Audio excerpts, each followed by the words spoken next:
కృపను బట్టి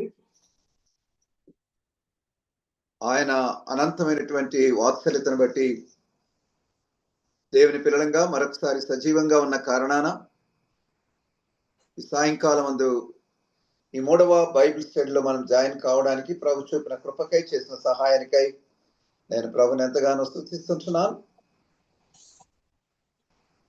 గత 2 బైబిల్ స్టడీస్ లో మనము ఆదాము జీవితాన్ని గురించి నేర్చుకున్నాం.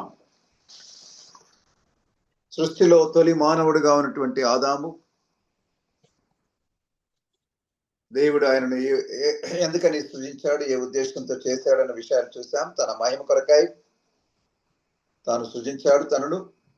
ఆ తర్వాత ఏదైనా వనాన్ని సేద్యం చేసే గొప్ప బాధ్యతను అప్పచెప్పాడు. ఆ తర్వాత తాను ఎలా ఉండాలి, ఎలా ఏం చేయకూడదు, ఏం చేయాలనే విషయాలను స్పష్టంగా చెప్పాడు దేవుడు. అయితే దేవుని ఆజ్ఞను వారు ధిక్కరించి ఉల్లంఘించి పాపం చేసి దేవుని నామాన్ని వారు ఒక రకంగా అవమానపరిచారు, దేవుని మహిమను కోల్పోయారు. అయినా దేవుడు కనికరించి వారి కొరకాయ చర్మము చొక్కాయలను తొడిగించి రక్షణ మార్గాన్ని సిద్ధం చేసినట్టుగా మనం చూస్తాం. ఆదాము సృష్టిలో మొదటి వ్యక్తి. తాను సృష్టి పైన తనకు దేవుడు అధికారాన్ని ఇచ్చాడు, పాలకునిగా ఉంచాడు. భార్యతో సత్సంబంధాలు కలిగి ధన్యత ఇచ్చాడు. తర్వాత తన సృష్టిలో ఉన్న జీవరాశులకు, ప్రత్యేకంగా జంతువులకు, పక్షులకు పేర్లు పెట్టే జ్ఞానాన్ని కూడా దేవుడు ఆయనకు ప్రసాదించాడు. ఆయనలో ఉన్న బలహీనతలు చూసాం. అవిధేయతలో మనకు స్పష్టంగా కనబడ్డది. బాధ్యతను తన పైన స్వీకరించడంలో తాను తప్పిపోయాడు. శోధనకు తాను లొంగిపోయాడు. తర్వాత బ్లేమ్ గేమ్ ఆడాడు. తాను చేసిన పాపానికి దేవుని నిందించాడు. తాను కారకుడు కాడు, దేవుడే కారకుడని. అలాగే దేవుడిచ్చిన హవ్వ కారకుడు అన్నట్టుగా తాను మాట్లాడాడు. పాపం చేసిన కారణాన భయం ఆయనను ఆవరించింది, సిగ్గు వారిని ఆవరించింది. ఇవన్నీ మనం చూసాం. సో తర్వాత దేవుడు ఆదామును హవ్వను కనికరించి వారికి రక్షణ ప్రణాళికను అంత ముందే సిద్ధపరిచాడు. సర్పానికి మానవ జాతికి ఇక నిత్యం వైరం ఉంటుందన్న విషయాన్ని కూడా దేవుడు జ్ఞాపకం చేశాడు. ఆ తర్వాత స్త్రీ సంతానంలో యేసుక్రీస్తు వారు కడపటి ఆదాముగా ఈ లోకంలో జన్మించి ఏ విధంగా మానవాళి పాప పరిహార్థమై తన ప్రాణాన్ని ధారపోస్తాడో, రక్షణ మార్గాన్ని సిద్ధం చేస్తాడో అన్న విషయాలను కూడా మనము చూసుకున్నాం. సో మొదటి ఆదాము ద్వారా కోల్పోయినటువంటి పారడైస్ ను కడపటి ఆదాము ద్వారా మనమంతా కూడా ఆ పరదైసును, దేవుని యొక్క నిత్య సన్నిధిని మనమంతా కూడా సంపాదించుకున్నాము అన్న విషయాలను మనం చూసాం. ఇక ఆదాము జీవితాన్ని మనం రిఫ్లెక్ట్ చేస్తే, ధ్యానిస్తే, లేక ఆలోచిస్తే, ఆదాము దేవుని నిత్య ప్రణాళికలో, విమోచన ప్రణాళికలో ప్రధానమైన వ్యక్తిగా మనకు కనబడతాడు.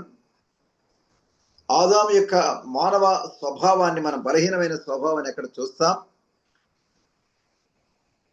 ఆదాము యొక్క ఫెయిల్యూర్స్ మనం చూస్తాం. పాపం యొక్క వాస్తవికతను మనం అర్థం చేసుకుంటాం. తర్వాత తిరిగి ఆదామును సమకూర్చే, మానవ జాతిని సమకూర్చే వాగ్దానాన్ని కూడా మనం చూసాం. నిత్య జీవానికి దేవుడు చేసిన ప్రణాళికను మనం చూసాం. అది ఆదాము జీవితం ద్వారా మనం నేర్చుకున్న అనేకమైనటువంటి విషయాలు. తర్వాత ఈరోజు ఆదాము యొక్క కుమారులను గురించి, అందులో ప్రధానమైనటువంటి విశ్వాస వీరుల పట్టికలో మొదటి వ్యక్తి అయినటువంటి ఏబేలును గురించి చదువుకుందాం. హెబ్రీ పత్రిక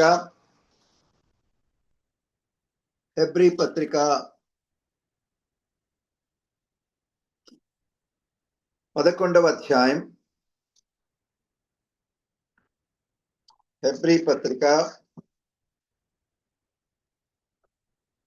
11వ అధ్యాయంలో మనం ఆరంభంలోనే విశ్వాసాన్ని గురించిన స్టేట్మెంట్ ఉంటుంది. హెబ్రీ పత్రిక 11వ అధ్యాయం నేను చదువుతున్నాను. మొదటి 3 వచనాలు. విశ్వాసం అన్నది నిరీక్షింపబడే వాటి యొక్క నిజ స్వరూపమును అదృశ్యమైనవి ఉన్నవనంటే రుజువునై ఉన్నది. దానిని బట్టి పెద్దలు సాక్ష్యము పొందిరి. ప్రపంచములు దేవుని వాక్యం వలన నిర్మాణమైనవి, అందును బట్టి దృశ్యమైనది కనబడడి పదార్థములచే నిర్మింపబడలేదనియు విశ్వాసం చేత గ్రహించుకొనుచున్నాం. 4వ వచనం, విశ్వాసమును బట్టి హేబెలు కయీను కంటే శ్రేష్టమైన బలి దేవునికి అర్పించను. దేవుడు అతని అర్పణలు గురించి సాక్ష్యం ఇచ్చినప్పుడు అతడు విశ్వాసమును బట్టి నీతిమంతులని సాక్ష్యము పొందెను. అతడు మృతి నుండి ఆ విశ్వాసము ద్వారా మాట్లాడుచున్నాడు. విశ్వాసుల వీరుల పట్టిక అనేది the list of heroes of faith starts with Abel. ఎంత అద్భుతమైనటువంటి ఆధిక్యత అతనికి. he was the first man in the list of heroes of faith. విశ్వాస వీరులలో మొట్టమొదటి వ్యక్తిగా మనం చూస్తున్నాము ఈ హేబెల్. తెలుగులో హే అని ఉంది కానీ ఇంగ్లీష్ లో ఏబెల్ అనే మాటలే మనం చూస్తాం. కొన్ని వచనాలు మనం చదువుకుందాం. ఇప్పుడు ఇది చదివాము. మరొక వాక్య భాగాన్ని కూడా మనం చూద్దాం. ప్రత్యేకంగా మనం ఆరంభంలోకి వెళ్ళాలి. ఆదికాండం 4వ అధ్యాయం. ఆదికాండం 4వ అధ్యాయం యాక్చువల్ గా మొదటి 10 వచనాలలో ఉంటుంది అది. ఆదికాండం 4వ అధ్యాయం మొదటి 10 వచనాలు. ఎవరైనా చదవగలరా?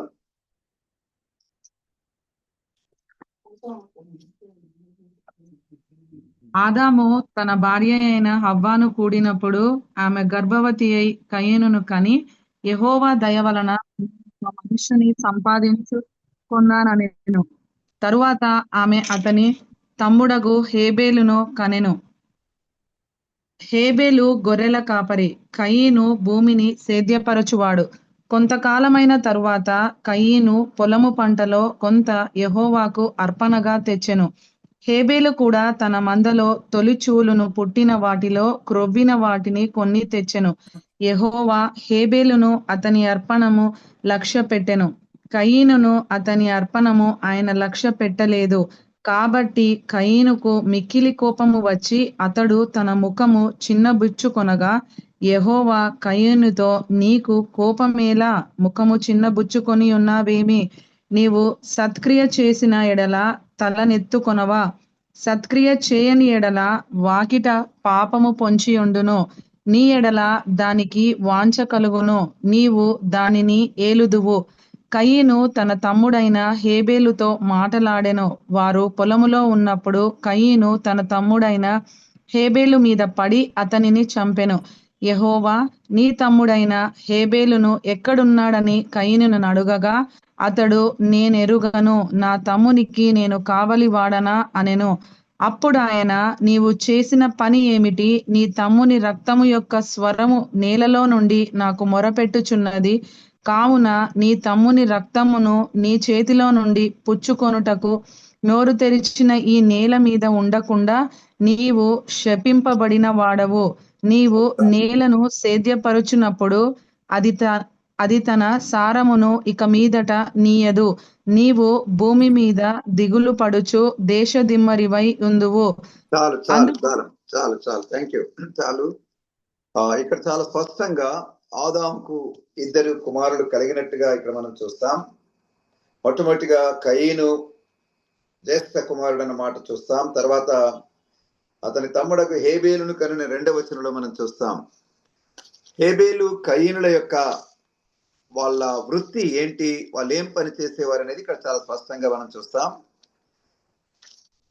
హేబేలు గొర్రెల కాపరి అనే మాట ఉంది.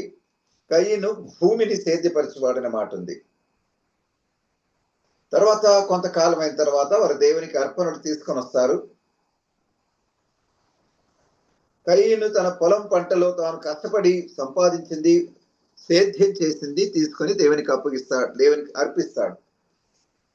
హేబేలు కూడా తాను కూడా దేవునికి అర్పణ చేస్తాడు. కానీ తాను తన ప్రయాసం వల్ల కష్టపడి సంపాదించింది కాదు, కానీ దేవుడు ప్రసాదించినటువంటి తొలిచూలు పుట్టిన వాటిలో క్రొవ్విన వాటిని కొన్ని తీసుకొని దేవునికి అర్పిస్తాడు. ఇక్కడ దేవుడు హేబేలు యొక్క అర్పణను లక్ష్యం చేసినట్టు, అంగీకరించినట్లు, కయీను యొక్క అర్పణను దేవుడు లక్ష్యం చేయనట్టు లేదా తృణీకరించినట్టు, రిజెక్ట్ చేసినట్టుగా మనం చూస్తాం. ఆ కారణాన కయీను కోపద్రిక్తుడై దేవుణ్ణి ఎదిరించే బదులు, దేవుణ్ణి అడిగే బదులు, దేవునితో ఆ రీజన్ తెలుసుకొని, ఎందుకు దేవా నీవు నా యొక్క అర్పణను నీవు అంగీకరించలేదు, ఏంటి కారణము అని అడిగి తెలుసుకోవలసినటువంటి కయీను కోపంతో రగిలిపోయి అసూయతో నింపబడి తన తమ్ముని హతమార్చినట్టుగా మనం చూస్తాం. సో హేబేలు was the first man to be killed, to be murdered. Murdered అనొచ్చు, ఒక రకంగా మార్టర్డ్ అని కూడా అనొచ్చు. మానవ జాతిలో తొలి వ్యక్తిగా మరణాన్ని రుచి చూసిన వ్యక్తి హేబేలు, లేదా మరణించిన వ్యక్తి. The first man to die, the first man to be murdered అని ఇంకొక రకంగా అనొచ్చు. హత్య చేయబడ్డ మొదటి వ్యక్తి, హత్యకు గురైనటువంటి మొదటి వ్యక్తి, హతసాక్షిగా ప్రాణాలు అర్పించిన వ్యక్తి అని ఇంకొక రకంగా, ఇంకొక యాంగిల్లో మనం ఆలోచించినప్పుడు, తాను దేవుని కొరకు, సత్యం కొరకు, నీతి కొరకు చనిపోయాడు కాబట్టి హతసాక్షి. He was the first martyr, MARTYR, martyr అంటారు, మార్టర్, హతసాక్షి. సో సంఘ మానవ చరిత్రలో మొట్టమొదటిగా సత్యం కొరకు, నీతి కొరకు నిలబడి ప్రాణాలు అర్పించినటువంటి వ్యక్తి హేబేలు అని మాట చూస్తాం.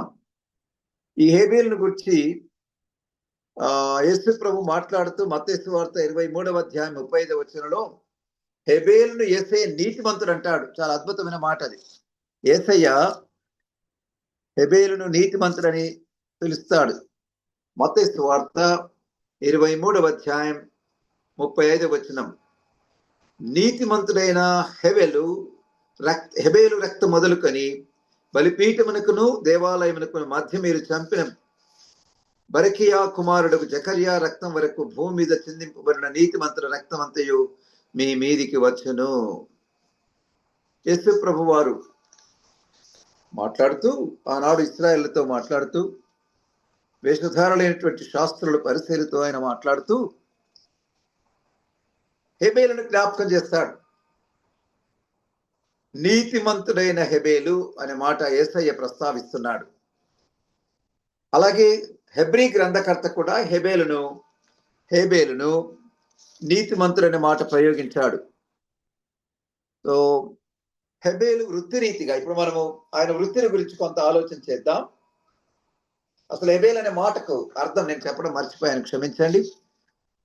బ్రెత్ ఆర్ వేపర్, శ్వాస లేదా ఆవిరి అనే అర్థం హేబేల్ అనే మాటకు. The word Abel means breath or vapour, శ్వాస లేదా ఆవిరి. ఆ పేరుకు తగినట్టుగానే తాను ఆవిరి వలె అలా ఆవిరైపోయాడు. తన జీవితం కొంతకాలమే బ్రతికాడు. ఎంతకాలం అనేది బైబిల్లో లేదు. బైబిల్లో చాలా మంది యొక్క ఎంతకాలం బ్రతికారన్న విషయాలు ఉన్నాయి. ఆదాం ఎంతకాలం బ్రతికాడు, షేతు ఎంతకాలం బ్రతికాడు, అవన్నీ ఉన్నాయి. ఎనోషు వాళ్ళందరూ కూడా కొంతమంది ఉన్నాయి. కానీ మరి తను హేబేలు ఎంతకాలం బ్రతికాడన్న విషయాన్ని పరిశుద్ధాత్మ దేవుడు రికార్డ్ చేయలేదు. చాలా తక్కువ కాలం బ్రతికింటాడు. ఈ వాజ్ షార్టెస్ట్. ఆ దినాలలో మనుషులు బ్రతికిన ఆ కాలాన్ని చూస్తే అది కౌంట్ అంటే మెన్షన్ చేయబడలేదు, కానీ తక్కువ కాలం అతడు బ్రతికాడు. సో అతని పేరుకు ఏమర్థము? శ్వాస లేదా ఆవిరి. సో ఆవిరి అలా ఉండి ఇంతలో కనబడి అంతలో మాయమే ఆవిరి వంటి వారనే మాట ఉంటుంది కదా. ఒకసారి చూడండి ఆ మాట ఎక్కడుందో. యాకోబు పత్రిక, మానవ జీవితాన్ని గురించి యాకోబు రాస్తూ మనం ఎలా ఉన్నామో అనే విషయాన్ని ప్రస్తావిస్తాడు. 4:14 రేపేమి సంభవించునో మీకు తెలియదు. మీ జీవం ఏ పాటిది. మీరు కొంతసేపు కనబడి అంతలో మాయమైపోవు ఆవిరి వంటి వారే. చూడండి అక్కడ, ఆవిరి వంటి వారే. Human life is compared to vapour. మానవ జీవితం ఆవిరితో పోల్చబడింది. నిజంగా చాలా తక్కువ జీవితాన్ని ఆయన జీవించాడు. He lived for a very short time. It's not specifically mentioned. స్పష్టంగా రాయబడలేదు ఎన్నేళ్ళు బ్రతికాడని. దాన్ని బట్టి మానవ జీవితము రాను రాను రాను రాను ఆ ఆయుస్సు తగ్గుతూ వచ్చింది. ఆదికాండం 5వ అధ్యాయంలో దాదాపు అందరూ కూడా 900 ఏళ్ళు బ్రతికారు. ఆదా మొదలుకొని హనోకు వరకు, హనోకు నోవహు వరకు. నోవహు 800 ఏళ్ళు బ్రతికాడు అనుకోండి. ఇక ఆ తర్వాత పూర్తిగా తగ్గించబడ్డది. మోషే 128, అబ్రహాము వాళ్ళంతా కూడా, అబ్రహాం 160 ఏళ్ళు 75 ఏళ్ళు అనుకుంటాను. ఆయన కొడుకు ఇంకా ఎక్కువ ఏళ్ళు బ్రతుకుతాడు. ఇస్సాకు 180 ఏళ్ళు బ్రతుకుతాడు. యోసేపు 110 ఏళ్ళు బ్రతుకుతాడు. మోషే 120 ఏళ్ళు బ్రతుకుతాడు. ఇలా వయసు రాను రాను తగ్గుతూ వచ్చింది. మానవ జీవితాన్ని గురించి బైబిల్ ఏం చెప్తుందో కొన్ని మాటలు, 1-2 మాటలు మనం చూడడం, అది మనకు ఎంతైనా. ఆవిరి అనే మాటతో ఆవిరి అన్నాడు యాకోబు. కీర్తనకారుడు ఏమన్నాడో చూడండి, 39వ అధ్యాయం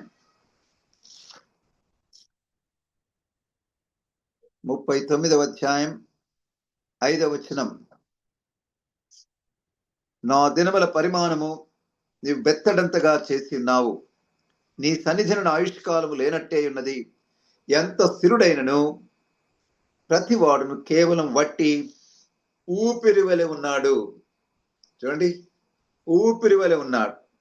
man's life is just like breath. అంతే, ఊపిరి వలె మానవ జీవితం ఉన్నట్టుగా ఇక్కడ ఎవరు రాస్తున్నారు ఆ మాట? దావీదు రాస్తున్నాడు. 78వ కీర్తనలో చూడండి, 78వ కీర్తనలో ఆసాపు ఏమంటాడో చూద్దాం. 78వ కీర్తన 39వ వచనం చదవండి ఎవరైనా. 78:39.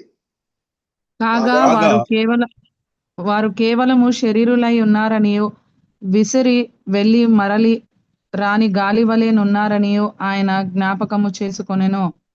ప్రియులారా, జాగ్రత్తగా వినండి. మానవ జీవితాన్ని గురించి, అల్పత్వాన్ని గురించి, ట్రాన్సిటరీనెస్ ఆఫ్ హ్యూమన్ లైఫ్ అని అంటారు, లేదా ఇంపర్మనెన్స్ of human life.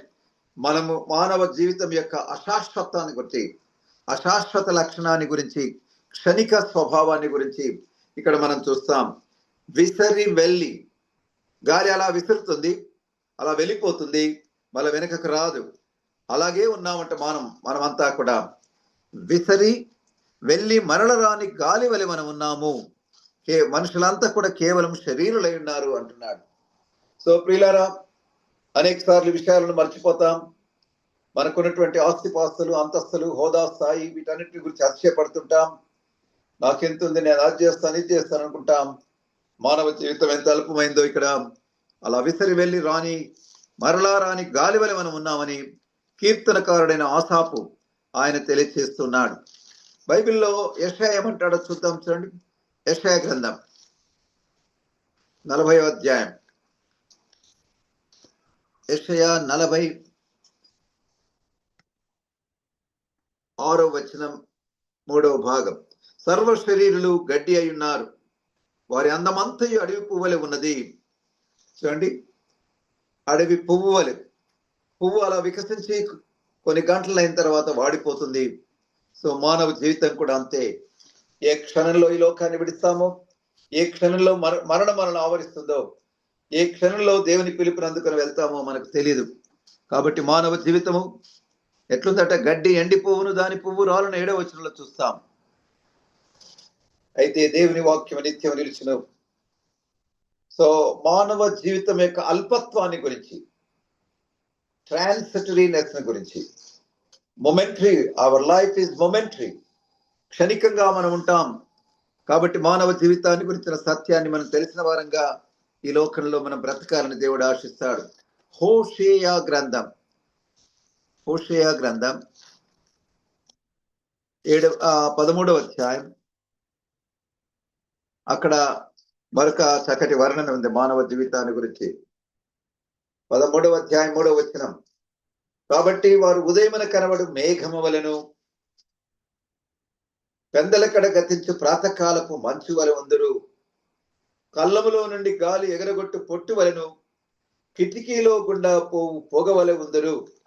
Human life is compared to 4 elements. 4 రకాలైనటువంటి వస్తువులతో మానవ జీవితం పోల్చబడ్డది. మొట్టమొదటిగా ఉదయమున కనబడే మేఘం వలె. మేఘం ఉదయం కనబడుతుంది, అలా మూవ్ అయిపోతుంది, మళ్ళా తిరిగి కనబడదు. కాబట్టి మానవ జీవితము ఉదయమున కనబడు మేఘం వలె ఉందట. పెందలకడ గతించు ప్రాతకాలపు మంచు. మంచు పడే దినాలలో మార్నింగ్ లేస్తుండగానే ఎర్లీ అవర్స్ లో మంచు మన పచ్చికమైన చెట్ల పైన కనబడుతుంటుంది. సూర్యుడు ఉదయించేసరికి, సూర్యుడు ప్రకాశించేసరికి మంచు ఆవిరైపోతుంది. అలాగే కళ్ళంలో మనకు వ్యవసాయదారులకు తెలుసు, మా చిన్నతనంలో మాకు పొలాలు ఉండేవి, ఆ కళ్ళానికి వెళ్ళే వాళ్ళము. ఆ విధంగా ఆ పంటను లేదా గింజలను తూర్పారబట్టేవారు.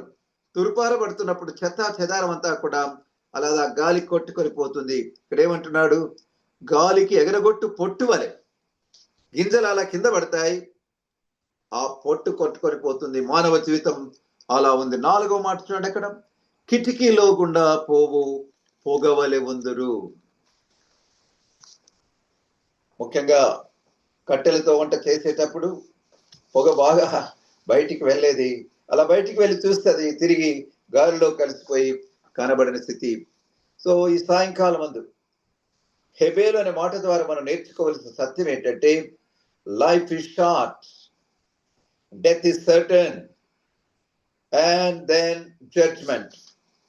మానవ జీవితము క్షణికం, మరణం తథ్యం, తర్వాత తీర్పును మనం ఎదుర్కోవాలి. ఈ సాయంకాలం ముందు ఎవరైనా మీరు నిజంగా క్రీస్తు యేసునందు ఉన్నవారైతే దేవునికి స్తోత్రం. రోమా 8:1, కావున క్రీస్తు యేసునందున్న వారికి ఏ శిక్ష విధియు లేదు, అనగా నరక శిక్ష మనకు లేదు. అయితే వింటున్న వారు ఎవరైనా ఇంకా మీ జీవితాలు, మీ హృదయాలు ప్రభుకి ఇవ్వని పక్షంలో ఈ సాయంకాలం ముందు రేపేమి సంభవించునో మనకు తెలియదు. మన జీవితం ఆవిరి లాంటిది, పొగ లాంటిది, శ్వాస లాంటిది, అలా జస్ట్ ఆ బ్రెత్ లాంటిది. కాబట్టి మనను ఈ లోకంలో నుంచి కొనిపోకముందే మన జీవితాలను మనము చక్కబెట్టుకుందాం. ఏ క్షణమైనా కూడా ప్రభు రాకడ రావచ్చు, మన పిలుపు, మనల్ని ఆయన పిలవచ్చు. దానికి మనం సిద్ధంగా ఉందాం. ఎలా సిద్ధంగా ఉంటాం? ఆయన రాకడకు ఎదురు చూస్తూ, ఆయనను స్తుతిస్తూ, ప్రార్థన వాక్య ధ్యానంలో ఉంటూ, ఆయన ప్రేమను పంచుతూ, పరిశుద్ధుల సహవాసంలో ఉంటూ బలపడుతూ మనం ఉండాలి. సో వ్యక్తిగతంగా దేవునితో చక్కటి సంబంధాన్ని కలిగి ఉండాలి. కుటుంబంలో చక్కటి అన్యోన్యత ఐక్యత కలిగి జీవించాలి. సమాజంలో మన ప్రభు ప్రేమను అనేకులకు పంచాలి. అదే సమయంలో సంఘంలో దేవుని కొరకాయ సంఘ సహవాసంలో, చర్చిలో కూడా అన్యోన్యత కలిగి మనం బ్రతుకుతూ ఒకరినొకరు ప్రోత్సహించుకుంటూ ఆ దినము సమీపించిన కొలది కొందరు మానుకొనుచున్నట్టుగా మీరు మానక ఆ దినము సమీపించిన కొలది మరెక్కువగా కూడుకొనొచ్చు. ఒకరినొకరు ఏం చేయాలట? ప్రేమతో హెచ్చరించుకుంటూ, పురికొల్పుకుంటూ, ప్రేమ చూపుటకును సత్కార్యములు చేయుటకును ఒకరినొకరు పురికొల్పుకుందము. ఎక్కడుంది ఆ మాట? హెబ్రీ పత్రిక, ఆ వచనాన్ని నోట్ చేసుకోండి. హెబ్రీ పత్రిక 10వ అధ్యాయం, హెబ్రీ పత్రిక 10వ అధ్యాయంలో మంచి మాట ఉంటుంది. అది 24-25. కొందరు మానుకొనుచున్నట్టుగా సమాజముగా కూట మానక ఒకరినొకడు హెచ్చరించుచు, ఆ దినము సమీపించుట మీరు చూచిన కొలది మరి ఎక్కువగా అలాగు చేయిచు. అలాగు చేయిచు అంటే సంఘ సహవాసంలో ఉంటూ, పరిశుద్ధుల సహవాసంలో ఉంటూ ఏం చేయాలట? ప్రేమ చూపుటకును సత్కార్యములు చేయుటకును ఒకరినొకడు పురికొల్పవలనని ఆలోచింతము. సో ఈ సాయంకాలం అందు హెబేలు అనే పదాన్ని గురించి, ఆ పదం యొక్క అర్థాన్ని గురించే మనం కొంతసేపు చూసాం. కాబట్టి మనం ఆలోచిద్దాం. మనకు కూడా మన పేర్లు అందరికి ఉన్నాయి. మన పేరుకు తగినట్టుగా మనం ఉన్నామా? సరే, ఏదైనా అశాశ్వత మానవ జీవితాన్ని గురించిన గ్రహింపు మనకు అవసరం. నా పేరుకి అర్థం నవ్వుటాని, కానీ నేను చాలా సీరియస్ గా ఉంటానంటారు చాలా మంది. నవ్వు, I'm not true to my name. అట్లా మనం చాలా మంది మన పేర్లకు తగినట్టుగా ఉండం. సరే, ఏదైనా మనము జీవితం అశాశ్వతమని గుర్తించి బ్రతికిన కొంతకాలం, it's not how long we live, that's important, it is how well we live. ఎంత కాలం బ్రతుకుతాం అనేది కాదు, ఎంత చక్కగా, ఎంత అర్థవంతంగా, ఎంత ఆశీర్వాదకరంగా, దేవునికి మహిమకరంగా, ఇతరులకు దీవెనకరంగా బ్రతకడమే జీవితం యొక్క ఉద్దేశం. అది మనం గుర్తించాలి. ఇక మనం ఇప్పుడు హెబేల్లో ఉన్నటువంటి కొన్ని సుగుణాలను, కొన్ని విషయాలను మనం చూద్దాం. మనం చదువుకున్నాం ఆదికాండంలో, హెబేలు గొర్రెల కాపరి, పశువుల కాపరి అని. ఆయన కాపరి, వాజ్ అ షెపర్డ్. బైబిల్లో చాలా మంది ఇశ్రాయేలు షెపర్డ్స్ గానే ఉన్నారు. మోషే షెపర్డ్ గా ఉన్నాడు, దావీదు షెపర్డ్ గా ఉన్నాడు, యాకోబు కుమారులు వారు కూడా పశువుల కాపరులుగా ఉన్నారు. అలాగే ఆమోస్ పశువుల కాపరిగా ఉన్నాడు. బైబిల్లో చాలా మంది అలాంటి. దావీదు తాను గొర్రెల కాపరిగా ఉన్నప్పుడు దేవుడు ఆయనను ఇశ్రాయేలు పైన కాపరిగా మార్చాడు. మోషే కూడా ఆయన పశువులను, గొర్రెలు మేపుతూ ఉన్నప్పుడు ఆ మిద్యాను వనంలో, మిద్యాను దేశంలో ఇత్రో యొక్క కుమార్తెల, ఇత్రో ఇంట్లో ఆయన ఉంటూ వారి కుమార్తెలను, ఆమె సిప్పోలను వివాహం చేసుకుని ఆయన పశువులను మేపుతూ ఆ పర్వతం దగ్గరికి వచ్చినప్పుడు దేవుడు ఆయనతో మాట్లాడినట్టుగా మనం చూస్తాం. సో పశువుల కాపరి, ఆయన పని పశువులను కాయడం, పశువులను శ్రద్ధ వహించడం, పశువులనానండి, గొర్రెలను, ఏదైనా. సో గొర్రెల కాపరిగా, కాపరి అనే మాట బైబిల్లో లీడర్షిప్ అన్న అర్థాన్ని సూచిస్తుంది. యెహోవా నా కాపరి అంటే మన ప్రభు లీడర్. ఆయన మన పట్ల శ్రద్ధ కలిగిన వాడు, మన బాగోగులు చూసేవాడు, మనల్ని నడిపించేవాడు, మనల్ని పోషించేవాడు, మనల్ని ఆదరించేవాడు, మనల్ని ధైర్యపరిచేవాడు, కృంగిన మనల్ని లేవనెత్తే దేవుడు. ఆయన మన మంచి కాపరిగా ఉన్నాడు. మంచి కాపరి లక్షణాలు ఎన్నెన్నో ఉన్నాయి బైబిల్లో. నిర్గమాకాండం 2:25 ఆయన మన యందు లక్ష్యమించిన దేవుడుగా ఉన్నాడు. నిర్గమాకాండం 3వ అధ్యాయం 7వ వచనంలో ఆయన మన దుఃఖములు ఎరిగిన వాడుగా ఉన్నాడు. కీర్తన 40:17 మనల్ని గురించి ఆలోచించే కాపరిగా ఆయన ఉన్నాడు. కీర్తన 68:19 మన అనుదిన భారాన్ని భరించే కాపరిగా ఉన్నాడు ఆయన, మంచి కాపరిగా. యెషయా 46:4 ముదిమి వచ్చు వరకు ఎత్తుకొని మంచి కాపరిగా ఆయన మన పట్ల ఉన్నాడు. యెషయా 63:9 మా యావత్ బాధలో బాధనందే కాపరిగా ఆయన ఉన్నాడు. పేతురు మొదటి పత్రిక 5వ అధ్యాయం 6వ వచనం అనుకుంటాను, అక్కడ 7వ వచనం మనల్ని గురించి చింతించేవాడుగా ఉన్నాడు. అది కాపరి. Shepherd signifies leadership. Shepherd, the word shepherd signifies the one who cares for us, the one who feeds us, the one who protects us అని అనేకమైన మంచి విషయాలు మనం చూస్తాం. సో కాపరి, ఆయన కాపరిగా ఉంటూ గొర్రెలను కాస్తూ ఉన్నటువంటి వ్యక్తిగా హేబేలు ఉన్నాడు. సో ఒకానొక దినాన దేవుడు వారి నుంచి వారు దేవునికి అర్పణలు అర్పించినట్టుగా మనం చూస్తాం. ఇద్దరు అన్నదమ్ములు అర్పణలు అర్పించారు. కయీను తాను కష్టపడి సంపాదించి, సేద్యం చేసి సంపాదించిన ధాన్యాన్ని తీసుకొని దేవునికి ఇచ్చాడు. అయితే హెబేలు తన కృషి వలన ఏమి కలగలేదు. దేవుడు ఒక గొర్రెను లేదా ఒక మేకనో గొర్రెనో ప్రేమించి అది దాని సంతానాన్ని ఆయన దేవుని క్రొవ్విన దానిని అనే మాట మనం చూస్తాం. చూడండి ఒకసారి 4వ అధ్యాయంలో మాట కనబడతాయి. తొలిచూలు పుట్టిన క్రొవ్విన 4:4 హేబేలు కూడా తన మందలో తొలిచూలను పుట్టిన వాటిలో క్రొవ్విన వాటిని కొని తెచ్చెను. సో ఇక్కడ క్రొవ్విన వాటిని అంటే తన కృషి ఏమి లేదు. It was a gift from God. So దేవునికి శ్రేష్టమైన వాటిని ఆయన అర్పించాడు. దేవుడు వాడిని అంగీకరించాడు. కయీను తన కృషి వలన, తాను కష్టపడి పని చేశాను, this is the result of my hard work, my labour అన్న ఆలోచనతో తాను తీసుకుని వచ్చి దేవునికి అంగీకరించాడు. ప్రియులారా, జాగ్రత్తగా గమనించండి. It is not what we give to the Lord that is important, అంటే but it is how we give is more important. దేవునికి ఏమి ఇస్తాం అని కంటే ఏ ఉద్దేశంతో ఇస్తాం, ఏ ఆలోచనతో ఇస్తాం, ఏ హృదయంతో ఇస్తాం అనేది దేవుడు చూస్తాడు. హెబేలు తానెంతో నీతిమంతుడిగా కనబడుతున్నాడు, దేవుని భయం కలిగిన వ్యక్తిగా కనబడుతున్నాడు, దేవుని పైన ఆధారపడే వ్యక్తిగా కనబడుతున్నాడు. నా కృషి, నా ఫలితము, నా శక్తి ఏమీ లేదు, దేవుడు నాకు ప్రసాదించిన వాటిలో శ్రేష్టమైన వాటిని నేను దేవునికి ఇచ్చాను అని అంటున్నాడు హెబేలు.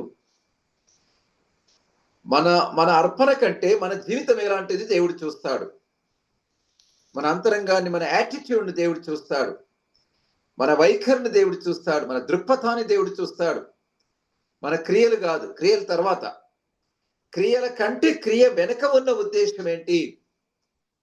బహుశా కయీను, ఇదిగో నా కృషి ఫలితము, నేను సంపాదించాను, నా కష్టార్జితము అని, నేను అన్న ఆలోచన అతనికి వచ్చి ఉంటుంది. కానీ హెబేలు కాలంటే ఆలోచన రాలేదు. నేనేమైనానో దేవుని కృపచేత అయినాను, దేవుడు నాకు ప్రసాదించినటువంటి వాటిలో నేను శ్రేష్టమైన వాటిని, క్రొవ్విన వాటిని నా ప్రభుకి ఇస్తానని, నా ప్రభును గణపరుస్తానని తాను ఆలోచించి అలా చేశాడు. సో ఆయన ఆలోచన విధానం వేరుగా ఉంది, ఆయన దృక్పథం వేరుగా ఉంది, దేవుని ఎడల ఆయనకున్నటువంటి యాటిట్యూడ్ అది వేరుగా ఉంది. దేవుని ఘనపరచాలి, దేవుని మహిమపరచాలి. నేనేమైనానది కేవలం దేవుని కృపచే అయినాను. నేను, నా పశువులు, నా అర్పణ అంతా కూడా దేవుని కృప వలన నాకు అనుగ్రహింపబడ్డదే కానీ నా ప్రయాసము, నా కృషి కాదు అని తాను గుర్తించాడు. సో అర్పణ కంటే ముందు ఆయన జీవితము దేవునికి ప్రీతికరంగా ఉంది. ఆయన అర్పణ ప్రీతికరంగా ఉంది. అయితే దేవుని అంతకంటే ముందు ఆయన జీవితం, his life was pleasing to God. ఆయన జీవితం దేవునికి ప్రీతికరంగా ఉంది. బైబిల్లో అలాంటి జీవితాలు చాలా మంది ఉన్నారు. 6వ అధ్యాయం చూడండి, ఆదికాండం 6వ అధ్యాయం 8వ వచనం. అయితే నోవహు యెహోవా దృష్టి యందు కృప పొందిన వాడాయను. కృప పొందిన వాడుగా ఉన్నాడు, దేవుని కృపకు పాత్రుడయ్యాడు, దేవుని ఫేవర్ సంపాదించుకోగలిగాడు. He won the favour of God, he please the Lord. దేవుని సంతోషపెట్టినట్టుగా, దేవునికి ప్రీతికరంగా బ్రతికినట్టుగా చూస్తాం. కాబట్టి లైఫ్ ఇస్ మోర్ ఇంపార్టెంట్ అనేది చాలా గమనిద్దాం. హనోక్ కూడా దేవునికి ఇష్టడుగా బ్రతికాడు. దావీదు దేవునికి ఇష్టగా బ్రతికాడు. David please the Lord, Enoch please the Lord, and Noah please the Lord. So also Abel please the Lord. His life was pleasing to the Lord. ఆయన జీవితము దేవునికి అంగీకృతంగా ఉంది, నీతిమంతుడిగా ఉన్నాడు. అలా ఈ సాయంకాలం ఉంది మాటలు బోధిస్తున్న నేను, వింటున్న మనమంతా కూడా మన అంతరంగం ఎలా ఉంది, మన వైఖరి ఎలా ఉంది, మన దృక్పథం ఎలా ఉంది, మన ఆలోచన విధానం ఎలా ఉంది, how is our perspective, how is our attitude, line of thinking అనేది దేవుడు చూస్తాడు.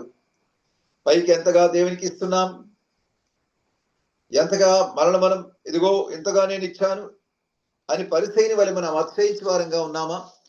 ఆ పరిసయ్యుడు ఏమంటాడు, చాలా విచిత్రంగా ఉంటుంది. ఆయన లూకా సువార్త 18వ అధ్యాయంలో పరిసయ్యుడు ఇలా అంటాడు చూడండి, 11వ వచనం. పరిసయ్యుడు నిలబడి, దేవా, నేను చోరులను, అన్యాయస్తులను, వ్యభిచారులైన ఇతర మనుషుల వలనైనను ఈ సుంకరి వలనైనను ఉండనందుకు నీకు కృతజ్ఞతాస్తులు చెల్లించుచున్నాను. How ironical, how paradoxical it is. How odd it is. అదెంతో విడ్డూరం అనిపిస్తుంది. ఒకవైపు ఏమో కృతజ్ఞతాస్తులు చెల్లిస్తున్నాడు. అలాగే కయీను కూడా అర్పణ అర్పించాడు, హెబేలు అర్పించాడు, కయీను అర్పించాడు. ఇక్కడ సుంకరి ప్రార్థన చేస్తున్నాడు, పరిసయ్యుడు కూడా ప్రార్థిస్తున్నాడు. ఒకసారి చూడండి వాళ్ళ వైఖరి ఎలా ఉందో. ఆయన ఏమంటున్నాడు? తను తాను ఇతరులతో పోల్చుకుంటున్నాడు. దేవా, నేను చోరులను, అన్యాయస్తులను, వ్యభిచారులైన ఇతర మనుషుల నేను I'm not like others lord, I'm all together different, I'm a special man, I'm a unique person అంటున్నాడు తను తాను. ఉండనందుకు ఆయన వ్యభిచారి గాడట, చోరుడు గాడట, అన్యాయస్తుడు గాడట, ఇతర మనుషుల వల్ల లేడట. ఈ సుంకర వల్ల నేను ఉండనందుకు దేవా నీకు కృతజ్ఞతాస్తులు చెల్లించున్నాను. ఎంత దుఃఖకరమైన వైఖరిది. అందరిని తృణీకరిస్తున్నాడు, తనంతకు తాను హెచ్చించుకున్నాడు. మరి సుంకర్ని మరీ ప్రత్యేకంగా పేరు పెట్టి ఈ సుంకర్ల వల్ల నేనందుకు ప్రభా నీకు థ్యాంక్స్ అంటున్నాను. వారమునకు 2 మారులు ఉపవాసం చేయొచ్చు, నా సంపాదన అంతట్లో 10వ వంతు చెల్లించుచున్నానని తనలో తాను ప్రార్థించుకొనుచుండెను. చూడండి, ఇక్కడ వైఖరి దేవుడి ప్రధానం. హృదయాన్ని చూస్తాడు. అన్ని ఆయన ఏమేమో చేస్తున్నాడట. వీళ్ళలాగా లేని ప్రభా నేను ప్రత్యేకంగా ఉన్నాను అని తాను అంటున్నాడు. ప్రియులారా,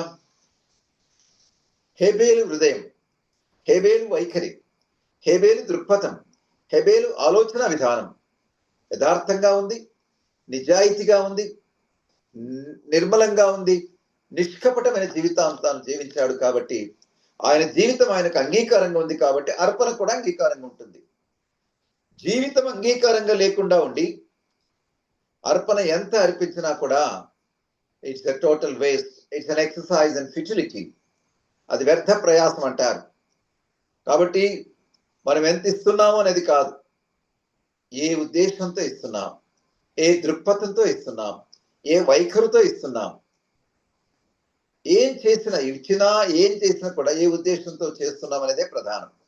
కాబట్టి కయీను యొక్క ఆలోచన వేరుగా ఉంది. హెబేల్ ఎప్పుడు కూడా తనంతను తాను తన గొప్పతనాన్ని, తన అహంకారాన్ని, తన గర్వాన్ని ఎక్కడ ప్రదర్శించినట్టుగా ఇక్కడ మనకు కనబడడం లేదు. He was a very humble man, he was a God Fearing man. దేవుని అంటే భయం ఆయనకుంది. దేవుని భయాన్ని కలిగిన వారు బైబిల్లో చాలా మంది ఉన్నారు. దేవునికి భయపడ్డవారు మొట్టమొదటిగా మనకు దేవుని దూతనే సాక్ష్యం ఇస్తుంది.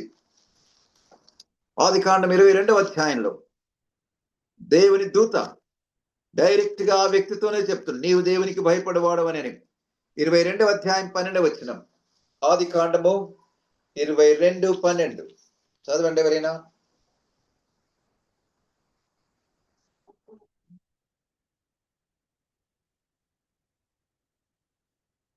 అప్పుడు ఆయన ఆ చిన్నవారి మీద చెయ్యి వేయకము, అతన్నేమీ చేయకము, నీకు ఒక్కడై ఉన్న నీ కుమారుణ్ణి నాకు వెనుదీయలేదు గనుక నీవు దేవునికి భయపడువాడువని ఇందువల్ల నాకు కనబడుచున్నదనండి.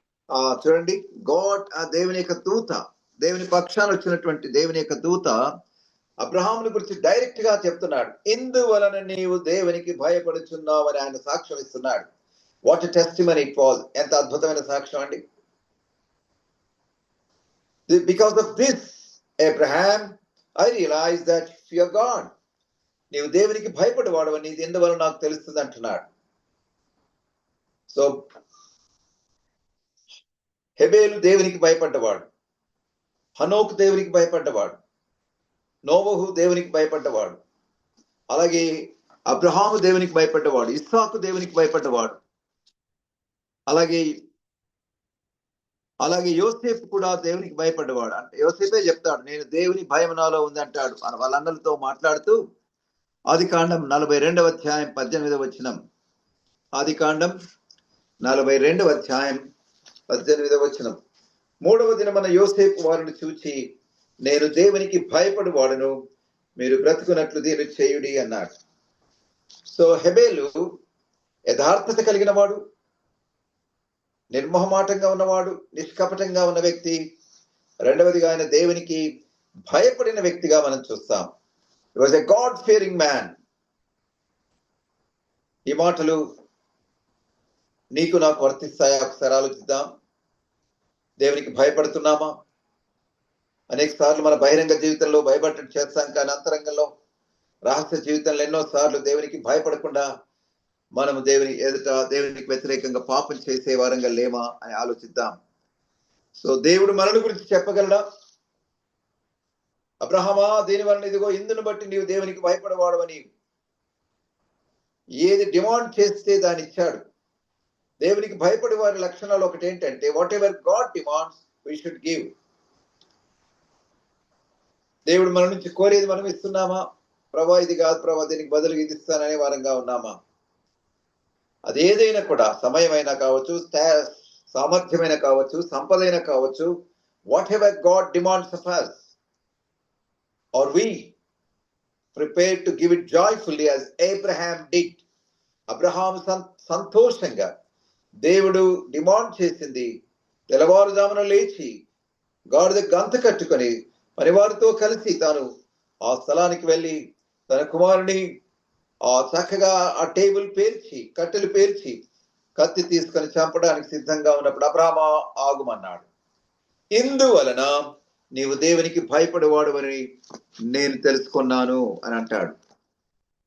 ఈ సాయంకాలం అందు హెబేలు దేవునికి భయపడేవాడు అన్న విషయాన్ని నేను జ్ఞాపకం చేస్తున్నాను. మరొక హెబేలులో ఉన్న మంచి లక్షణం ఏంటంటే, హీ వాజ్ ఇన్నోసెంట్. ఆయన అమాయకుడు, ఏ కపటం ఎరగనివాడు, ఏ కపటం లేనివాడు, కక్షలు కార్పణ్యాలు లేనివాడు, క్రోధం లేనివాడు, ఎంతో సహనశీలి. అన్న తనపైకి లేచి చంపడానికి వచ్చినప్పుడు తప్పించుకునే ప్రయత్నమైనా చేయొచ్చు, అన్న పైన ఎదురుగా రెసిస్ట్ అయినా చేయొచ్చు, అన్నను కూడా అటాక్ చేసే ప్రయత్నాలు చేయవచ్చు. కానీ ఆయన ఎంతో అమాయకుడుగా కనబడుతున్నాడు, ఎంతో కపటము లేనివాడుగా, నిష్కపటిగా కనబడుతున్నాడు, దీనుడుగా కనబడుతున్నాడు. మనం ఎలా ఉన్నాం? ఇదిగో ఇతడు నిజముగా ఇశ్రాయేలుడు, ఇతనిలో ఏ కపటము లేదని ఎవరన్నారా మాట? యేసయ్య అన్నాడు. ఎవరిని గురించి అన్నాడు? నతానయేలుని గురించి అన్నాడు. యోహాను సువార్త 1వ అధ్యాయం 47వ వచనంలో ఆ మాటలు, యేసయ్య మాటలు మనం చూస్తాం. ప్రియులారా, ఈ దినాలలో దేవుడు కోరుకునేది కపటము లేని వారు కావాలని, యథార్థపరులు కావాలని ఆయన చూస్తున్నాడు. యోహాను సువార్త 1వ అధ్యాయం 47వ వచనం, యేసు నతనయేలు తన ఎదుకు వచ్చట చూచి, ఇదిగో ఇతడు నిజముగా ఇశ్రాయేలుడని, ఇతని యందు ఏ కపటము లేదని ఆయన సాక్ష్యం ఇస్తున్నాడు. కపటము లేనివాడు హెబేలు, యథార్థపరుడు హెబేలు. మరి మనం ఎలా ఉన్నాం ఒకసారి ఆలోచిద్దాం. బైబిల్లో చాలా మంది కపటులైన వారు ఉన్నారు. కపటంగా, కయీను కపటం గలవాడు, అలాగే యాకోబు కపటం గలవాడు, కపటోపాయం చేత తండ్రిని మోసం చేశాడు, అన్నను మోసం చేశాడు. యోవాబు కపటం కలిగిన వాడు, యోవాబు కపటం చేత ఆయన సౌలు యొక్క అబ్నేరును చంపినట్టుగా మనం చూస్తాం. ఇలా ఎంతో మంది కపటం కలిగిన వారు బైబిల్లో ఉన్నారు. ఒక వ్యక్తిని గురించి ఒక్క మాట నేను చూపిస్తాను, చూడండి. సమూయేలు 2వ గ్రంథం 13వ అధ్యాయం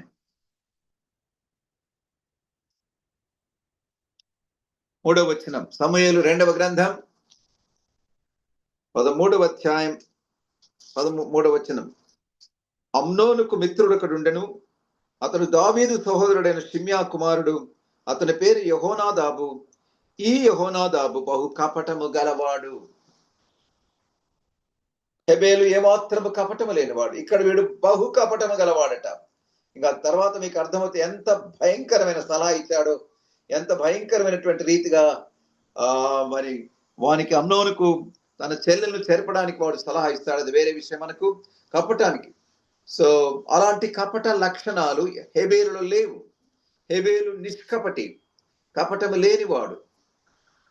ఇతడు నిజముగా ఇశ్రాయేలు, ఇతనిలో ఏ కపటము లేదు. ఈ సాయంకాలం ముందు బోధిస్తున్న నా విషయమై, వింటున్న మీ విషయమై ప్రభు ఈ మాట చెప్పగలడా? హెబేలు వలె మీరు ఇన్నోసెంట్ గా ఉన్నారా? కపటం ఎరగిన వారుగా, యథార్థపరులుగా మీరు ఉన్నారా అని దేవుడు ప్రశ్నిస్తున్నాడు. నన్ను, మిమ్మల్ని ఎలా ఉన్నామో ఒకసారి ఆలోచన చేద్దాం. నిజంగా హెబేలు కపటము లేనివాడుగా తానున్నాడు. తాను నీతిపరుడుగా ఉన్నాడు. యథార్థమైనటువంటి ఆరాధన తాను చేశాడు. ఏంటి ఆరాధన అంటే? దేవునికి ఇవ్వడమే ఆరాధన. ఆయన అర్పించిన బలి దేవునికి అంగీకృతంగా ఉంది. He was a righteous man and he was a righteous worshipper. నీతి గలవాడు, నీతియుక్తమైనటువంటి ఆరాధికుడు, చాలా నమ్మకమైనటువంటి ఇవ్వడంలో ఎంతో నమ్మకస్తుడిగా కనబడుతున్నాడు. మరి మనం అలా ఉన్నామో ఒకసారి ఆలోచిద్దాం. నమ్మకత్వం వలన ఎంత మాత్రం ఉంది. ఆయన ఎంతో నమ్మకమైన వాడుగా ఉన్నాడు. He was a faithful giver. He was a man of faith. Man of faith కాబట్టి ఫెయిత్ లిస్ట్ లో ఫస్ట్ మ్యాన్ ఆయన. విశ్వాసం గలవాడు, విశ్వాస వీరుల పట్టికలో అగ్రస్థానంలో ఉన్నాడు హెబేలు. ఈ రాత్రి మాటలు వింటున్నాం. మనం ఎంతవరకు విశ్వాసం కలవారంగా ఉన్నాం? అన్ని పరిస్థితుల్లో కూడా, కష్టాలలో, ఇరుకుల్లో, ఇబ్బందుల్లో, నిందల్లో, అవమానాలలో దేవుని వైపు చూస్తూ విశ్వాసాన్ని ఎక్సర్సైజ్ చేస్తూ జీవిస్తున్నామా? అలా కాకుండా పరిస్థితుల వైపు చూస్తూ, సమస్యల వైపు చూస్తూ, మనుషుల వైపు చూస్తూ, లోకం వైపు చూస్తూ జీవిస్తూ మనం హడలైపోయి విశ్వాసంలో సన్నగిల్లి దేవునికి దూరం అయిపోతున్నామా? ఆలోచిద్దాం. హి was a man of faith. ఏంటి మ్యాన్ ఆఫ్ ఫెయిత్ అంటే? అన్ని విషయాలలో కూడా ప్రభును హత్తుకొని, ప్రభు పైన ఆనుకొని, ప్రభులో దాగుకునే జీవితమే విశ్వాస జీవితం.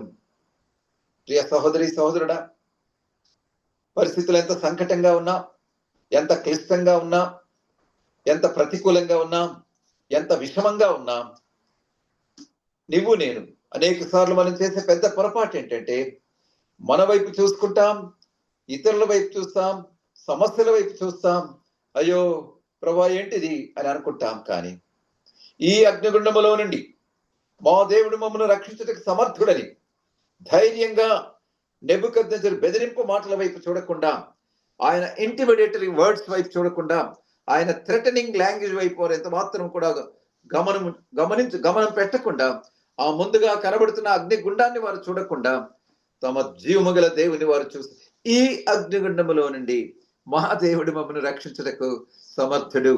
What a faith! అది ఎంత అద్భుతమైన విశ్వాసం. గొల్లియాతు ఎదురుగా నిలబడ్డాడు.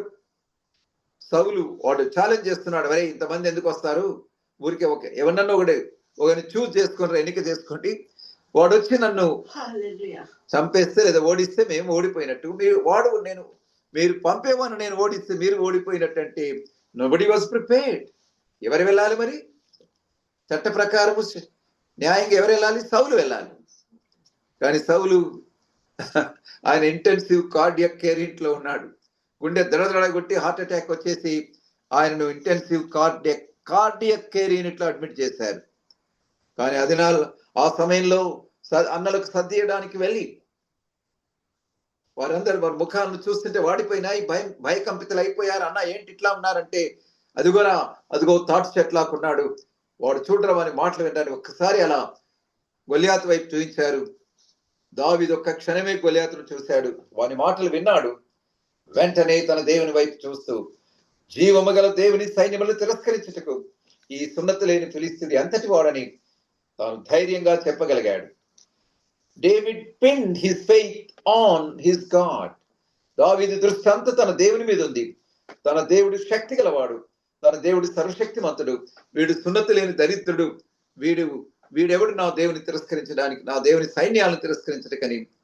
ప్రియ సహోదరి సహోదరుడా, విశ్వాసము గలవారు అలా తమ వైపు కాకుండా, సమస్యల వైపు కాకుండా, విశ్వాసమును కర్తయు ఇంత గొప్ప సాక్షి సమూహము మేఘము వలె మనల్ని ఆవరించినందున ప్రతి భారమును సులువుగా చిక్కులు పెట్టి పాపమును విడిచిపెట్టి విశ్వాసమునకు కర్తయు దానిని కొనసాగించి వారిని యేసు వైపు చూస్తూ మన పందెములో ఓపికతో పరిగెత్తుదాం అని అంటాడు హెబ్రీ గ్రంథకర్త 12వ అధ్యాయం మొదటి 2 వచనాల్లో. సాయంకాలం హేబేలు ద్వారా నేను ఏమి నేర్చుకోవాలి? ఆయన విశ్వాస వీరుడు. మరి మనము విశ్వాసం కలిగిన వారి మన వైపు సమస్యల వైపు, లోకం వైపు కాకుండా విశ్వాసమును కర్తయి దాన్ని కొనసాగించిన యేసు వైపు చూస్తూ ముందుకు వెళ్ళాలి. He was a man of faith and faith overcame fear. విశ్వాసం గలవాడు కాబట్టి భయం పారద్రోలింది. తాను ఎక్కడా భయపడలేదు. మనం ఎప్పుడు భయపడతామంటే విశ్వాసం సన్నగిలితే భయపడతాం. విశ్వాసం లేకపోతే దేవుని వైపు చూడం. దేవుని వైపు లేకపోతే మనకు భయం వేస్తుంది. కాబట్టి ఈ భయోత్పాతకమైన ఈ పరిస్థితుల్లో మనం చూసుకునే సమస్యల వైపు కాకుండా let us learn to focus on the Lord. Let us not focus on issues and problems and matters and men. Let us learn to focus on the Lord. దేవుని వైపు, హెబేలు వలె దేవుని వైపు చూస్తూ విశ్వాసం కలిగి మన జీవితాన్ని జీవించడానికి నేర్చుకుందాం. హెబేలు జీవితంలో మరొకటి ఏం కనబడుతుందంటే ఒక టెస్టిమనీ కలిగిన వ్యక్తిగా కనబడుతున్నాడు. He left a great testimony. He lived as a great man of testimony. ఎంతో గొప్ప సాక్ష్యం కలిగిన వ్యక్తిగా కనబడుతున్నాడు. ఆనాడు కొన్ని మాటలు ఇతని గురించి రాయబడ్డాయి. కానీ ఇప్పటికీ ఇంకా సమాజం అంతా, క్రైస్తవ సమాజాన్ని, క్రైస్తవ సంఘాన్ని తాను ఎంతగానో He lived for a short time, but his influence is very, very powerful. ఎంతో ఇంపాక్ట్ఫుల్ గా ఆయన జీవితాన్ని జీవించాడు. ప్రియులారా, ఈ లోకంలో మనము ప్రభావశాలంగా ఉండాలి. మన ద్వారా ఒక్కరైనా ప్రభావించబడ్డారా? మన ద్వారా ఒక్కరికైనా మేలు కలుగుతుందా? మన ద్వారా ఒక్కరికైనా ఆశీర్వాదం, ఆరోగ్యం, ఆనందం, ఆదరణ కలుగుతుందా? లేదా స్వార్థపరంగా మన కొరకే బ్రతుకుతున్నామా? హెబేలు ఆయన అద్భుతమైన సాక్ష్యాన్ని కలిగి చరిత్రలో గొప్ప సాక్ష్యాన్ని నిలిపి ఒక గొప్ప రోల్ మోడల్ గా తాను ఈ లోకంలో తాను జీవించినట్టుగా మనం చూస్తాం. మనం ఎలా ఉన్నాం? ఎవరినైనా మనం ప్రభావితం చేస్తున్నామా? ఎవరికైనా ఆరోగ్యాన్ని ఇచ్చే వారంగా ఉన్నామా? ఎవరినైనా ఆదరించే వారంగా ఉన్నామా? ఎవరినైనా ప్రోత్సహించే వారంగా ఉన్నామా? ఎవరినైనా పురికొల్పే వారంగా ఉన్నామా? లేదా అడ్డుపుల్లలు వేసే వారంగా ఉన్నామా? లేదా ఆటంకాలు కలిగి చేసిన వారంగా ఉన్నామా? లేదా సమస్యలు సృష్టించే వారంగా ఉన్నామా? కయ్యని వలె అసూయతో రగులుకునే వారంగా, కోపంతో నిండిపోయిన వారంగా మనం ఉన్నామా? ఒక్కసారి ఆలోచిద్దాం. సో కయ్యనుకు హెబేలుకు చూస్తే చాలా కాంట్రాస్ట్ కనబడుతుంది. కయ్యను స్వశక్తి పైన ఆధారపడ్డాడు, స్వనీతిపరుడుగా తాను జీవించాడు, తను కనిపరుచుకోవాలని తాను ఆశించాడు. హెబేలు అలా లేడు. దేవుణ్ణి ప్రొజెక్ట్ చేయాలని తాను ఆలోచించాడు. దేవునికి శ్రేష్టమైనది ఇవ్వాలని తాను ఆలోచించాడు. ఎంతో ఇన్నోసెంట్ గా, అమాయకుడిగా, నిష్కపటిగా తాను జీవించాడు. ఈ సాయంకాలం అంది ఈ మాటలు వింటున్న మనం ఎలా ఉన్నాం ఒకసారి ఆలోచిద్దాం. తాను ఒక నీతిమంతుడిగా ఉండి ఎంతో నమ్మకమైనటువంటి గివర్గా, ఫెయిత్ఫుల్ గివర్ గాను, వర్షిప్పర్గా, ఆరాధికుడిగా ఉన్నాడు. దేవునికి భయపడేవాడుగా తానున్నాడు. తాను దేవునికి శ్రేష్టమైన వాటి ఇచ్చేవాడుగా ఉన్నాడు. దేవుని ఘనపరిచిన వాడుగా ఉన్నాడు.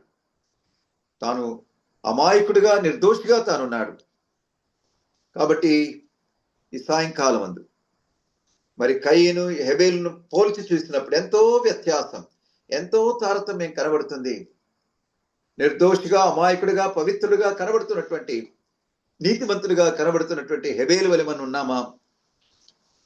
గర్వంతో తొలతూగి తాను సంపాదించినటువంటి దాన్ని తీసుకుని వచ్చి దేవునికి సమర్పించి దేవుడు అంగీకరించిపోయినప్పుడు కోపంతో రగిలిపోయి, అసూయతో నిండిపోయి తన స్వంత తమ్ముని హతమార్చినటువంటి హంతకుడైనటువంటి కయ్యని వలె మనం ఉన్నామా? ఒకసారి ఆలోచన చేద్దాం. ఆ తర్వాత దేవుని శాపానికి తాను గురవుతాడు, దేశ దిమ్మరిగా ఉంటాడు, చాలా దౌర్భాగ్యకరమైనటువంటి జీవితాన్ని తాను జీవిస్తాడు కయ్యను. హెబేలు కొంతకాలమే బ్రతికాడు. కానీ ఒక మల్లె పువ్వు చిన్నదిగా ఉన్నప్పటికీ ఆ చెట్టు చుట్టన్నది సువాసన వ్యాప్తి చెందిస్తుంది. It spreads fragrance around. Oak చెట్టు లేదా తాటి చెట్టు చాలా పొడవు ఉంటుంది, చాలా ఎత్తుగా ఉంటుంది, కానీ దాని నీడ ఎవరికి ఉండదు. నీడ ఉండనట్టుగా ఉంటుంది. అదే మర్రి చెట్టు అయితే నీడ ఉంటుంది. సో మనం ఎంత కాలం బ్రతికాము అనేది కాదు, బ్రతికిన కొంతకాలము మన ద్వారా దేవునికి మహిమ కలిగిందా? మన ద్వారా ఇతరులు ఆశీర్వదించబడ్డారా? మనం ఇతరులకు దీవెనకరంగా ఉన్నామా? ఇతరులకు ప్రేమను పంచామా? ఇతరులకు సహాయకరంగా ఉన్నామా? సత్కార్యాలలో లీనమయ్యామా అన్న విషయాలు మనం ఆలోచిద్దాం. నేను ముగించక ముందు మరొక్కసారి హెబేలు ఏబేల్ అన్న మాటకు మనం చూసాం, అది ఆవిరి లేదా శ్వాస అనే అర్థం కలిగినటువంటి మాట. యేసు ప్రభువే ఆయన నీతిమంతుడని పిలిచాడు. హెబ్రీ గ్రంథకర్త ఆయన నీతిమంతుడని పిలిచాడు. సో ఆయన నీతిపరుడుగా ఉన్నాడు, యథార్థపరుడుగా ఉన్నాడు, కపటము లేని నిష్కపటిగా ఉన్నాడు, అమాయకుడుగా నిర్దోషిగా తానున్నాడు, దైవ భయం కలిగిన వ్యక్తిగా తానున్నాడు, యథార్థమైన ఆరాధికుడుగా, నమ్మకమైన ఆరాధికుడుగా తానున్నాడు. ఇంకా అనేకమైనటువంటి సుగుణాలను ఈ సాయంకాలం ముందు మనం చూసాం. తాను తన పనిలో తాను నమ్మకస్తుడిగా తాను కనబడి, దేవునికి భయపడి, దేవునికి అంగీకృతమైనటువంటి అర్పణలు తాను అర్పించి, జీవితం అంగీకృతంగా ఉంది, అర్పణలు అంగీకృతంగా ఉన్నాయి. సాయంకాలం ముందు ప్రియ సహోదరి సహోదరుడా, మన జీవితాలు, మన హృదయాలు ఎలా ఉన్నాయి? మన ఆలోచన విధం ఎలా ఉంది? మన దృక్పథం ఎలా ఉంది? మన వైఖరి ఎలా ఉంది అనేది ఆలోచన చేద్దాం. ఇది ఎవరికి కనబడదు, దేవునికి నీకు మాత్రమే తెలుసు. ఈ సాయంకాలం అందు హెబేలు జీవితం ద్వారా అనేకమైనటువంటి దివ్యమైనటువంటి విషయాలు నేర్చుకున్నాం. కయ్యని వలె కోపదృక్తులంగా ఉండకుండా, కయ్యని వలె మన స్వశక్తి మీద ఆధారపడకుండా, కయ్యని వలె మనము దుర్మార్గులంగా లేదా కోపంతో రగిలిపోయి, అసూయతో రగిలిపోయి జీవితాలు దేవుని శాపానికి గురి కాకుండా ఉండడానికి మనం తీర్మానం చేసుకుందాం. హీరోస్ యొక్క లిస్ట్ లో, హీరోస్ ఆఫ్ ఫెయిత్ లిస్ట్ లో అగ్రస్థానాన్ని అలంకరించిన ఏబేలు వలె కొంతకాలమే బ్రతికినా అర్థవంతంగా బ్రతికాడు, మల్లె పువ్వు వలె బ్రతికాడు, దేవుని మహిమ కొరకు తాను జీవించాడు, ఒక క్రొవ్వొత్తిగా తాను బ్రతికాడు, తాను అనేకులకు మాదిరికరంగా, అనేకులకు ఆశీర్వాదకరంగా ఈ లోకంలో తాను జీవించాడు. ఒకసారి ఆలోచిద్దాం, పరీక్షించుకుందాం. భక్తుల జీవితాలు ద్వారా మనం అనేక విషయాలు నేర్చుకోవాలి. వారిలో ఉన్న గొప్పతనము, మంచితనము, యథార్థత, నీతి, భయభక్తులు ఇవన్నీ మనం నేర్చుకుంటూ దేవుని స్తుతించాలి. అదే సమయంలో మనం ఎంతవరకు ఉన్నాం అనేది కూడా పరీక్షించుకోవాలి. Application is more important. Observation, Bible స్టడీలో 3 ప్రధానమైన సత్యాలు: అబ్జర్వేషన్, ఇంటర్ప్రిటేషన్ అండ్ అప్లికేషన్. బైబిల్ని చదివేటప్పుడు జాగ్రత్తగా గమనించాలి, పరిశీలించాలి. పరిశీలన, అర్థం చెప్పడం లేదా అర్థం చేసుకోవడం. మూడవది అన్వయించుకోవడం. ఈ రాత్రి, ఈ సాయంకాలం హెబేలును గురించి మనం విన్నాం. ఆ వాక్య వెలుగులో మనం పరీక్షించుకుందాం. మన బలహీనతలు, మన పాపాన్ని, మన ద్వేషాన్ని, మన కోపాన్ని, మన అసూయను, మన అహంకారాన్ని, మన స్వనీతిని మనం ఒప్పుకుందాం. హెబేలు వలె కపటము లేని వారంగా, యథార్థపరులంగా, నీతిపరులంగా, దైవ భయం కలిగిన వారంగా, దేవునికి శ్రేష్టమైనది, అంగీకృతమైన జీవితాన్ని జీవిస్తూ ఆయనకు అంగీకృతంగా ఉండడానికి మన సమయాన్ని, మన సంపదను, మన సామర్థ్యాలను ఆయన ప్రీతికరంగా ఇవ్వడానికి తీర్మానం చేసుకుందాం. మన పాపాన్ని ఒప్పుకుందాం, క్రమ పెట్టుకుందాం, చక్కబరుచుకుందాం. ప్రభు మనకు సహాయం చేయను గాక. ఆమేన్. Thank you uncle. ముగించుకోక ముందు చెప్పబడిన విషయాలన్నీ ప్రతి ఒక్కరి క్యారెక్టర్ లోంచి మనం ప్రభు యొక్క, దేవుని యొక్క స్వభావాన్ని